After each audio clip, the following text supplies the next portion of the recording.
De l'Évangile de Jésus-Christ selon saint Jean au chapitre 7. En ce temps-là, Jésus parcourait la Galilée. Il ne voulait pas parcourir la Judée car les Juifs cherchaient à le tuer. La fête juive des Tentes était proche. Lorsque ses frères furent montés à Jérusalem pour la fête, il y monta lui aussi, mais pas ostensiblement, mais en secret. On était déjà au milieu de la semaine de la fête quand Jésus monta au temple, et là il enseignait. Quelques habitants de Jérusalem disaient alors « N'est-ce pas celui qu'on cherche à tuer? Le voilà qui parle ouvertement et personne ne lui dit rien. Nos chefs auraient-ils vraiment reconnu que c'est lui le Christ? Mais lui, nous savons d'où il est. Or le Christ, quand il viendra, personne ne saura d'où il est. » Jésus, qui enseignait dans le temple, s'écria « Vous me connaissez et vous savez d'où je suis. Je ne suis pas venu de moi-même, mais il est véridique, celui qui m'a envoyé, lui que vous ne connaissez pas. Moi je le connais, parce que je viens d'auprès de lui, et c'est lui qui m'a envoyé. » On cherchait à l'arrêter, mais personne ne mit la main sur lui, parce que son heure n'était pas encore venue. Acclamons la parole de Dieu. L'évangile de ce dimanche nous fait retrouver Jésus à Jérusalem, qui s'apprête à célébrer la fête de Pâques. Voilà que des Grecs s'approchent pour le rencontrer. Ces hommes, ce sont des Juifs de la diaspora. Ils viennent de Grèce et ils s'adressent naturellement à l'apôtre qui porte un nom grec. Lui pourra les comprendre et du coup intercéder pour eux. Finalement, leur requête est acceptée. Ils pourront rencontrer Jésus. Là, nous pourrions nous attendre à ce que l'Évangile nous présente la discussion que ces hommes vont avoir avec Jésus. Eh bien non. Mais cette rencontre n'est pourtant pas à négliger, car pour Jésus, elle est le signe que l'heure est enfin venue. Cela, nous pouvons le comprendre très simplement. Qui n'a pas attendu la venue d'un jour bien précis, un résultat d'examen, un rendez-vous amoureux, une naissance ou encore un mariage? Jésus, lui, depuis les noces de Cana, attend la venue du jour du Fils de l'homme, où il se manifestera comme le Messie, comme le Fils de Dieu. Finalement, c'est donc un jour joyeux pour Jésus, sa mission est bientôt remplie. Et pourtant, si nous avons écouté ces paroles, il y a une expression qui a dû nous rester en mémoire, c'est celle du grain de blé. Cette image, nous la connaissons, elle a été citée tant de fois pour des funérailles.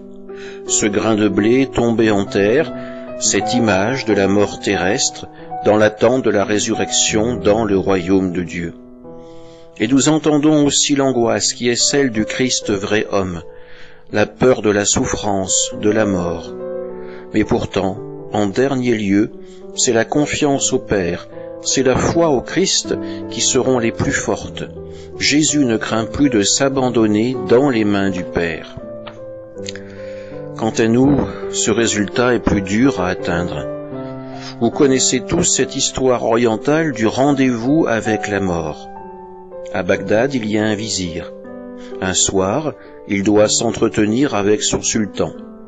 Or voilà qu'en traversant les jardins du palais, il voit la mort. Effrayé, il hâte le pas et arrive enfin devant le sultan. Bouleversé, il lui raconte ce qui vient de se produire. « J'ai vu la mort dans les jardins du palais. Permets-moi de m'enfuir à Samarcande. » Le sultan, qui apprécie son vizir, accepte sa requête, et voilà notre homme qui s'enfuit à toute allure. Le sultan, après un instant de réflexion, décide de descendre dans le jardin. Là, il y rencontre la mort, toujours présente. Il rassemble son courage et lui demande « Ô mort, pourquoi être venu torturer ainsi mon vizir? C'est un homme honnête et droit, pourquoi lui faire cela ?»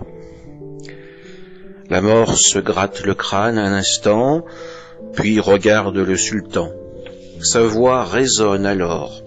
« Vois-tu, sultan, cette rencontre me bouleverse aussi, car je devais bien rencontrer ton vizir, mais notre rendez-vous n'était prévu que dans 3 jours, dans la lointaine ville de Samarcande. La morale de cette histoire est simple. Plus on veut fuir une réalité, et plus elle va nous obséder. Jésus, qui est le Fils de Dieu, aurait pu aussi essayer d'éviter la mort. Il aurait pu fuir, avoir recours à la force divine qui est la sienne pour la combattre, ou encore réaliser un miracle extraordinaire pour que les Romains l'adorent tel un Dieu. Mais si Jésus agissait ainsi, il ne pourrait plus nous représenter. Jésus prend donc la décision d'affronter la mort avec la foi, avec la confiance envers le Père. Le sentiment de peur, nous le connaissons tous. Qui ici pourrait affirmer qu'il ne l'a jamais éprouvé? Surtout à notre époque, où le monde est plongé dans la peur comme dans une sorte de cocon anesthésiant. Cette peur, c'est avec l'arme de la foi que nous lui ferons face. C'est avec l'espérance que nous pouvons regarder la mort, car nous le savons, au dimanche de Pâques, c'est le tombeau vide qui nous sera donné, témoignage de la résurrection et de la fin du règne de la mort. Amen.